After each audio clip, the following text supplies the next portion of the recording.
सिंधुदुर्ग जिल्ह्यातील मुंबई गोवा महामार्गावर पावशी बेल नदीजवळ अल्टो कार आणि टाटा कारची समोरासमोर धडक होऊन जोरदार अपघात झालाय। या अपघातात अल्टो कारचं मोठं नुकसान झालंय। कार चालक गंभीर जखमी झालाय। जखमीला तातडीने जवळच्या रुग्णालयात दाखल करून त्याच्यावर उपचार सुरू करण्यात आले। अपघातानंतर महामार्गावरील वाहतूक काही काळ विस्कळीत झाली होती, मात्र कुडाळ पोलिसांनी घटनास्थळी धाव घेत वाहतूक सुरळीत केली। अपघाताचं नेमकं कारण शोधण्यासाठी पोलिसांकडून पुढील तपास सुरू आहे। उद्धव ठाकरे यांनी आता सबुरीनं घेऊन आत्मपरीक्षण करण्याची गरज आहे असा सल्ला मंत्री जयकुमार गोरे यांनी दिलाय। दुसऱ्याला दोष देऊन प्रश्न सुटत नाहीत असं सांगत त्यांनी 6 खासदार पक्ष सोडून गेल्याच्या पार्श्वभूमीवर ठाकरे यांनी स्वतःच्या कार्यपद्धतीचा अभ्यास करावा असं मत व्यक्त केलंय। उद्धव ठाकरे आणि राहुल गांधी यांनी निवडणुकीतील सातत्याने होणाऱ्या पराभवाचा विचार करावा असंही गोरे म्हणाले। तसंच शर्यतीतून बाद झालेल्यांनी शर्यतीबाबत चर्चा करू नये असा टोला देत त्यांनी उद्धव ठाकरे यांना फ्रस्ट्रेशन असल्याची टीका केली। त्यामुळे 14ला देवेंद्रजींच्या नेतृत्वाखाली सरकार सत्तेत आलं। 19ला देवेंद्रजींच्या नेतृत्वाखाली भारतीय जनता पक्षानं 119 जागा भारतीय जनता पक्षाच्या निवडून आल्या आणि चालू या निवडणुकीमध्ये सुद्धा भारतीय जनता पक्षाच्या 132 जागा निवडून आलेल्या आहेत। त्यामुळे देवेंद्रजी च्या कर्तृत्वावर राज्यातल्या जनतेनं शिक्कामोर्तब केलेला आहे। त्यामुळे आणि एकनाथ शिंदे साहेबांचंही काम खूप चांगलं आहे। त्यांनी महाराष्ट्रामध्ये खूप चांगलं काम केलेलं आहे। मुख्यमंत्री म्हणून केलं, उपमुख्यमंत्री म्हणून आता ते खूप चांगलं काम या निमित्त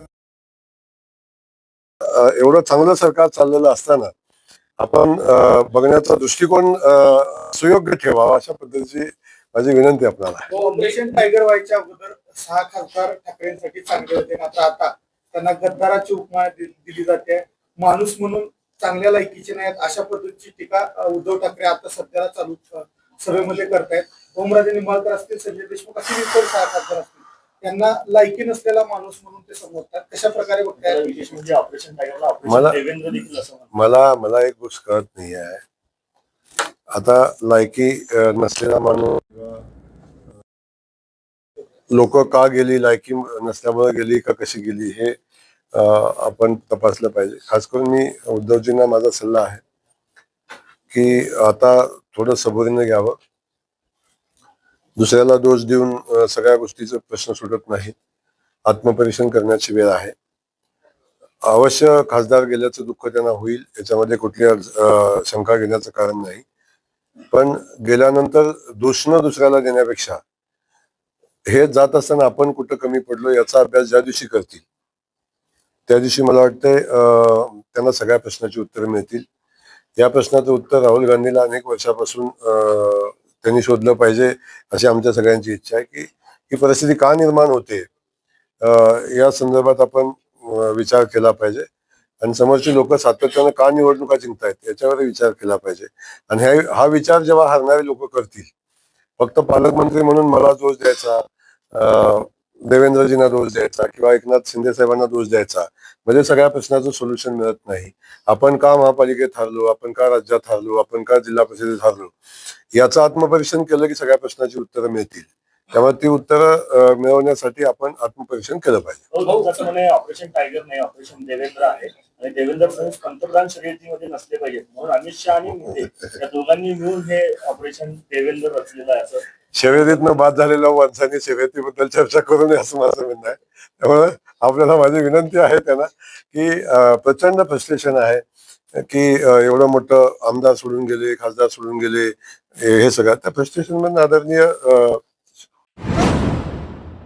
सोलापूर जिल्ह्यात रात्री झालेल्या मुसळधार पावसामुळे शहरातील अनेक भागांमध्ये जनजीवन विस्कळीत झाले। पहिल्याच पावसात शेकडो नागरिकांच्या घरात गुडघ्या एवढं पाणी शिरल्यानं मोठी गैरसोय निर्माण झाली।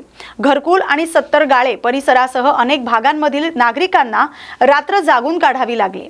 रस्ते आणि घरांमध्ये पाणी साचल्यानं नागरिकांना हाल अपेष्टा सहन कराव्या लागल्या। महापालिकेच्या पावसाळी पूर्व तयारीवर तीव्र नाराजी व्यक्त केली जाते।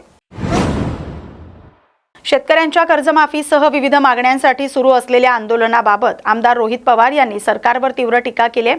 हे आंदोलन पूर्णपणे सर्वसामान्य शेतकऱ्यांच्या हितासाठी असून कोणत्याही अटी शर्तींशिवाय सरसकट कर्जमाफीची मागणी त्यांनी पुन्हा एकदा केली आहे.